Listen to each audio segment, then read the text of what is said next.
السلام علیکم ورحمۃ اللہ تعالی وبرکاتہ۔ مرکز اہل سنت جامعہ رضویہ منظر اسلام کے یوٹیوب چینل ہم سبق درس نظامی میں آپ کا خیر مقدم ہے۔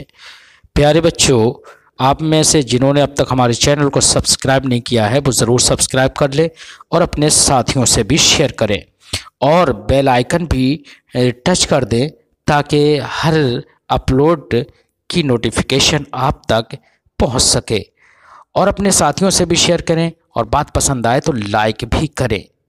اب آپ کو جامعہ رضویہ منظر اسلام کے ایک اہم اور ماہر استاذ حضرت مفتی محمد قمر صاحب آپ حضرات کے روبرو ہوں گے۔ وہ آپ کو تلخیص المفتاح جو بلاغت کی ایک مشہور ترین کتاب ہے وہ پڑھائیں گے۔ آپ حضرات ان سے غور سے سنیں اور اپنی کتاب کو یاد کریں۔ بسم اللہ الرحمن الرحیم وَأَصْلُ الثَّانِي أَن يَكُونَ مَا اسْتُعْمِلَ لَهُ مِمَّا يَجْهَلُهُ المخاطب وَيُنْكِرُهُ بِخِلَافِ الثَّالِثِ۔ یہاں سے مصنف علیہ الرحمہ طریق ثانی اور طریق ثالث کے درمیان فرق کو اجاگر فرماتے ہیں۔ طریق ثانی کیا ہے صاحب؟ نفی اور استثناء۔ طریق ثالث کیا ہے؟ انما۔ فرماتے ہیں ان دونوں کے درمیان فرق یہ ہے کہ طریق ثانی کا استعمال وہاں پر ہوتا ہے جہاں پر مخاطب حکم سے ناشنا ہوتا ہے اور حکم کا انکار کرنے والا ہوتا ہے۔ مخاطب جہاں پر حکم سے ناشنا ہوتا ہے اور حکم کا انکار کرنے والا ہوتا ہے، تو پتہ چلا طریق ثانی کا استعمال دو صورتوں میں ہوتا ہے۔ ایک تو جب مخاطب ہمارا حکم سے جاہل ہو، دوسرا یہ کہ مخاطب ہمارا حکم سے انکار کرنے والا ہو، تب ایسی صورت میں قصر کے طریقوں میں سے طریق ثانی یعنی کہ نفی اور استثناء کا استعمال کیا جاتا ہے، برخلاف انما کہ انما کا استعمال وہاں پر کیا جاتا ہے کہ جہاں پر مخاطب کو حکم معلوم ہو۔ حکم تو دیکھو جناب والا طریق ثانی کا استعمال کس کے لیے ہوا کہ جہاں پر مخاطب کو حکم معلوم نہیں ہے، اور طریق ثالث کا استعمال کس کے لیے ہوا کہ جہاں پر حکم معلوم ہے۔ لہذا یہ فرق ہو گیا طریق ثانی اور طریق ثالث کے درمیان۔ جیسا کہ جناب والا آپ نے دور سے کوئی شب دیکھی، کیا کیا آپ نے؟ دور سے کوئی چیز دیکھی تو آپ نے جناب والا حکم یہ لگا دیا ما هو الا زید، وہ نہیں ہے مگر زید۔ تو آپ نے طریق ثانی کو استعمال کیا، کیوں کیا؟ اس لیے کیا کہ ہمارا مخاطب جو ہے وہ زید کا انکار کرنے والا ہے یا زید کے علاوہ پر مصر ہے، وہ کہ وہ جو دکھ رہا ہے دور وہ زید نہیں ہے بلکہ زید کے علاوہ کوئی اور ہے وہ۔ تو اب دیکھو مخاطب کی جانب سے انکار پایا جا رہا ہے نہیں پایا جا رہا ہے، تو آپ نے جناب والا انکار کی صورت میں طریق ثانی کو استعمال کرتے ہوئے کہا ما ہوا الا زید، وہ نہیں ہے مگر زید۔ سمجھ گئے؟ تو طریق ثانی کو استعمال کہا کیا جاتا ہے کہ جہاں پر مخاطب حکم سے ناشنا ہو، حکم کا انکار کرنے والا ہو۔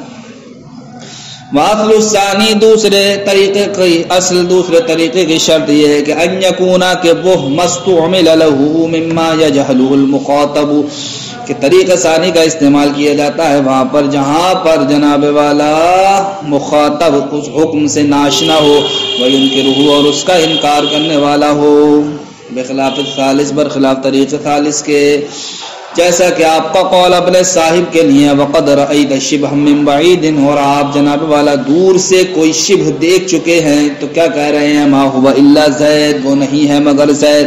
لیکن یہ کب کہیں گے؟ اس وقت کہیں گے اذا اعتقدہ غیرہ مصرا، جبکہ جناب والا آپ کا مخاطب زید کے علاوہ پر مصر ہے یا زید کے علاوہ کا اعتقاد رکھنے پر مصر ہے۔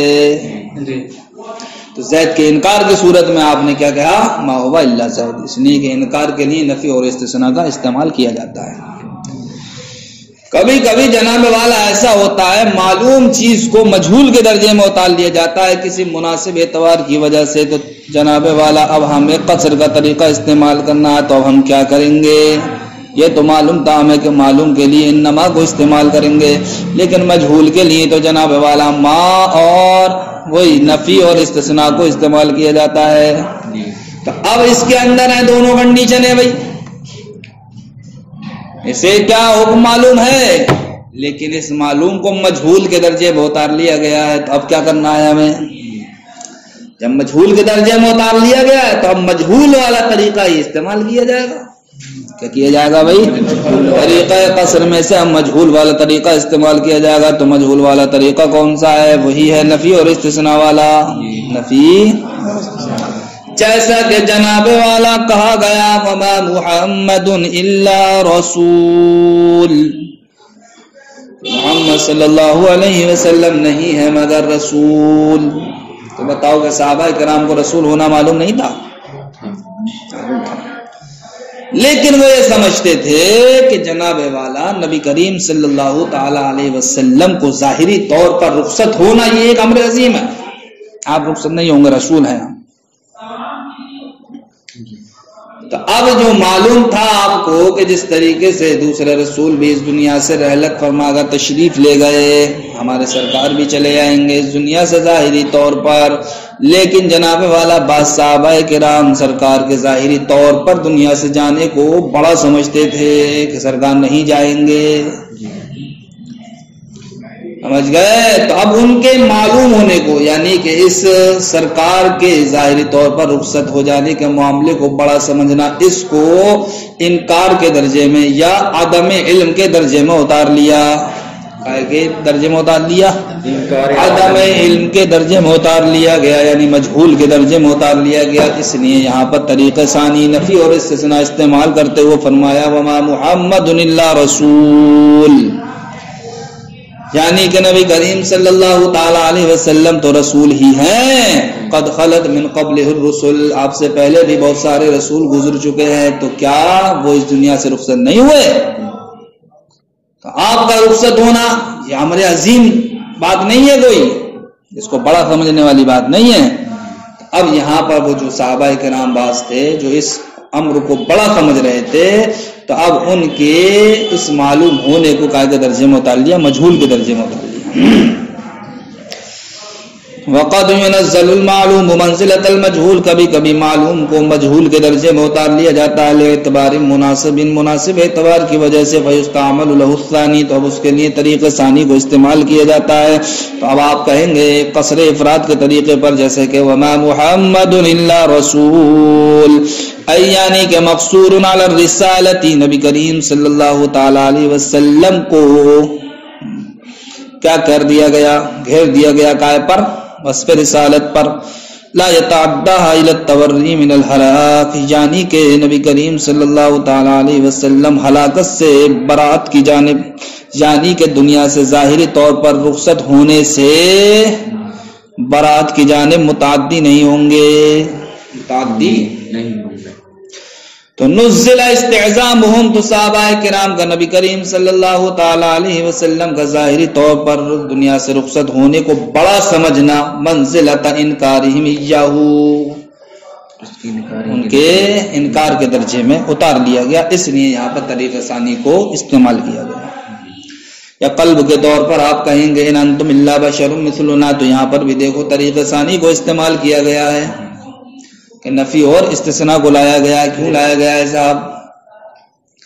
اس لیے لایا گیا ہے کہ یہ کلام کس کا ہے؟ ان انتم الا بشر مثلنا. یہ عیسیٰ علیہ السلام کی قوم میں جو کافر لوگ تھے انہوں نے کہا کن سے؟ حضرت عیسیٰ علیہ السلام کے رسولوں سے، قاصدوں سے، کیا ان انتم الا بشر مثلنا، تم نہیں ہو مگر ہماری طرح بشر. تو کیا انہیں جناب والا جو قاصد بن کر کے آئے تھے ان کافرین کے سامنے، تو کیا انہیں اپنا بشر ہونا معلوم نہیں تھا؟ بشر ہونا معلوم تھا نہیں تھا؟ معلوم تھا. پھر بھی طریقہ انہوں نے کون سا استعمال کیا؟ طریقہ ثانی، جو کہ مجہول کے لیے استعمال ہوتا ہے. تو ایسا کیوں کیا؟ ایسا اس لیے کیا کیونکہ وہ جناب جو قاصد تھے حضرت عیسیٰ علیہ السلام کے، وہ اپنے رسول ہونے پر کیا تھے؟ مصر تھے کہ ہم رسول ہیں، ہم رسول ہیں. اور ان کافرین کا عقیدہ یہ تھا کہ جو رسول ہوتا ہے وہ بشر نہیں ہوتا ہے. سمجھ گئے؟ تو اب مخاطبین کون تھے اس جملے کے؟ حضرت عیسیٰ علیہ السلام کا قاصد، تو وہ مخاطبین اس بات پر مصر تھے کہ ہم رسول ہیں۔ ان کافروں کا عقیدہ یہ تھا کہ رسول جو ہوتا ہے وہ بشر نہیں ہوتا، بشر۔ اب وہ کیا کہہ رہے ہیں اپنے آپ کو رسول، تو ان کافرین کے اعتقاد کے اعتبار سے یہ اپنی بشریت کی نفی کر رہے ہیں یا نہیں؟ کافرین کے نزدیک رسول جو ہوتا ہے بشر نہیں ہوتا، بشر نہیں ہوتا۔ اور ادھر سے جناب والا مخاطبین کے جانب سے کیا پایا جا رہا ہے؟ اصرار پایا جا رہا ہے رسالت پر، رسول ہونے پر۔ تو رسول ہونا گویا کہ یہ بشر ہونے کا انکار کرنا ہے یا نہیں ہے؟ کس کے اعتبار سے؟ کفار کے اعتقاد کے اعتبار سے۔ تو دیکھو جناب والا ان کا رسول ہونے کا اقرار کرنا یہ گویا کہ کافرین کے اعتقاد کے اعتبار سے یہ بشریت کا انکار کرنا ہے۔ اس لیے جناب والا ان انتم الا بشر مثلنا، ان کافرین نے طریقہ ثانی کو استعمال کیا کہ تم نہیں ہو مگر ہماری طرح بشر۔ فالمخاطبون، تو مخاطب وهم الرسل علیہم الصلاۃ والسلام، وہ کون ہے؟ حضرت عیسیٰ علیہ السلام کے قاصد ہیں۔ لم یکونوا جاہلین بکونہم بشرا، حالانکہ وہ اپنے بشر ہونے سے ناشنا نہیں تھے، ولا منکرین لذالک، اور نہ ہی بشریت کے منکر تھے۔ تو پھر جناب والا اس طریقے کو اپنایا گیا، وہ اس لیے اپنایا گیا لکنہم نزلوا منزلۃ المنکرین، لیکن مخاطبین کو جناب والا منکرین کے درجے میں اتار لیا گیا ہے۔ مخاطبین کو کیوں لے؟ اعتقاد القائلین، قائلین کے اعتقاد کے اعتبار سے، قائلین کون ہے؟ کافر۔ ان کافر کے اعتقاد کے اعتبار سے، کافر کا اعتقاد کیا ہے؟ یہ ہے کہ ان الرسول لا یکون بشرا، کہ رسول بشر نہیں ہوتا ہے۔ اور جبکہ تم کیا کر رہے ہو؟ اصرار کر رہے ہو، تو اس کا مطلب بشریت کا انکار کر رہے ہو۔ ما اصرار المخاطبین، باوجود اس کے کہ مخاطبین یعنی کہ جو حضرت عیسیٰ علیہ السلام کے قاصد تھے وہ اصرار کر رہے تھے اعلیٰ دعوی رسالتی، کائے پر؟ دعوی رسالت پر۔ لہذا دعوی رسالت پر اصرار کرنا یہ کافرین کے اعتقاد کے اعتبار سے بشریت کا انکار کرنا ہے۔ اس لیے ان انتم الا بشر مثلنا کو ذکر کیا گیا۔ اچھا صاحب، تو ابھی آپ نے یہ جانا کہ جو حضرت عیسیٰ علیہ السلام کے قاصد تھے وہ کائے کا اقرار کر رہے تھے، اصرار کائے کا کر رہے تھے؟ وہ اپنے رسول ہونے کا۔ سمجھ گئے؟ تو رسول ہونے کا مطلب کیا ہے؟ بشریت کا انکار کرنا۔ کافرین کے قول یا کافرین جو سمجھتے تھے کہ رسول بشر نہیں ہوتا ہے اور وہ اپنے آپ کو بشر کہہ رہے تھے، تو اس کا مطلب یہ ہوا کہ اپنی بشریت کا کیا کر رہے ہیں؟ انکار کر رہے ہیں۔ دوسرے مقام پر کہتے ہیں ان نحن الا بشر مثلکم، جو حضرت عیسیٰ علیہ السلام کے قاصد تھے جب وہ خطاب کرتے ہیں وہ کہتے ہیں کہ ان نحن الا بشر مثلکم، ہم نہیں ہیں مگر تمہاری طرح بشر۔ جس بات کا ان قاصدین کی جانب سے انکار پایا گیا تو اس جملے سے تو یہ لگتا ہے کہ انہوں نے کافرین کی بات کو تسلیم کر لیا۔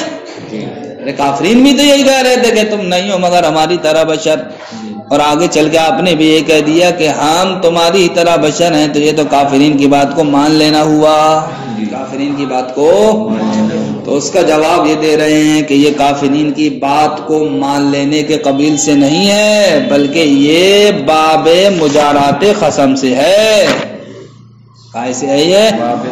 باب مجارات قسم سے ہے۔ باب مجارات قسم کا مطلب کیا ہے؟ کہ یعنی کہ مطلب یہ ہے کہ اپنے مدعے مقابل کے ساتھ ساتھ چلا جائے، مدعے مقابل کے ساتھ ساتھ چلا جائے۔ وہ سمجھے ارے یہ تو میرے ہی پالے میں آ گئے، سمجھ گئے، لیکن جیسے ہی جہاں موقع ملا وہیں صاحب مکمل طور پر اس کی مڑیاں رگڑ دی جائے، یا سمجھے مکمل طور پر اس کو ڈبا دیا جائے، اس کو کہتے ہیں مجارات قسم۔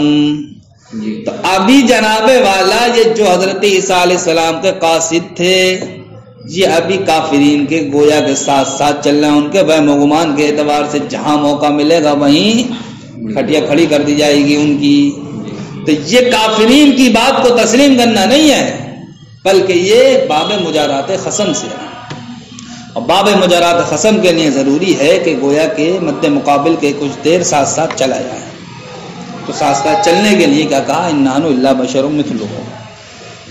تو قاصدین کا قول ان نحن الا بشر مثلکم من باب مجارات الخصم، یہ باب مجارات خصم سے ہے، لیعثر تاکہ دھکیل دیا جائے، حیث یراد جہاں ارادہ کیا جائے، تبکیتہ ان کو مکمل طور پر خاموش کرنے کا، لا لتسلیم انتفاع رسالتی، نہ کہ یہ انتفاع رسالت کو تسلیم کرنے کے لیے نہیں ہے، انتفاع رسالت کو تسلیم کرنے کے لیے نہیں ہے۔ وَقَقَوْلِكَ إِنَّمَا أَخُوكَ، اور آپ جانتے ہیں کہ لفظ انما کائی کے لیے استعمال ہوتا ہے معلوم کے لیے، اب اس کی مثال پیش کر رہے ہیں، جیسا کہ آپ کا قول انما اخوک جزئی نیست، انما هو اخوک، وہ تمہارا بھائی ہے، وہ تمہارا بھائی ہے۔ تو اب بتاؤ، میں تم سے کہہ رہا ہوں وہ تمہارا بھائی ہے، تو تمہیں اپنے بھائی کا معلوم نہیں ہے کیا؟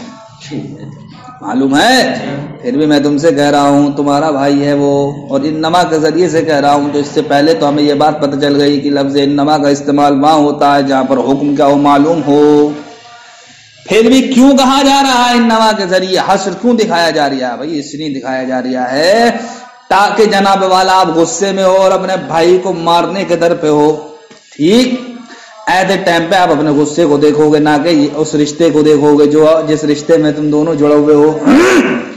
اب ایسے ٹائم پہ میں آ کے تم کو یہ یاد دلاؤں کہ یہ تمہارا بھائی ہے، تو اس بھائی کو سننے کے بعد تمہارے اندر نرمی پیدا ہو جائے گی، سمجھ گئے؟ اب وہ محبت جوش ماری جائے گی۔ تو اب یہ جو کہا گیا ہے وہ صرف اور صرف نرمی اور محبت کے اظہار کے لیے۔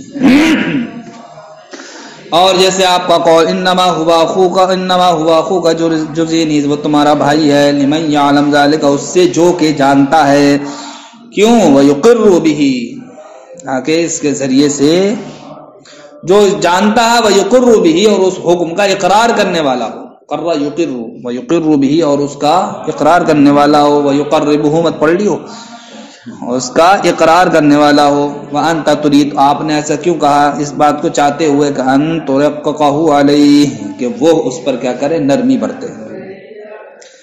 کبھی کبھی جناب والا مجہول کو معلوم کے درجے میں اتار لیا جاتا ہے، جس طریقے سے معلوم کو مجہول کے درجے میں اتارا گیا تو طریقہ ثانی استعمال کیا گیا۔ اب یہاں پر مجہول کو معلوم کے درجے میں اتار لیا جاتا ہے، تو اب اس کے لیے طریقہ کون سا استعمال کیا جائے گا؟ انما۔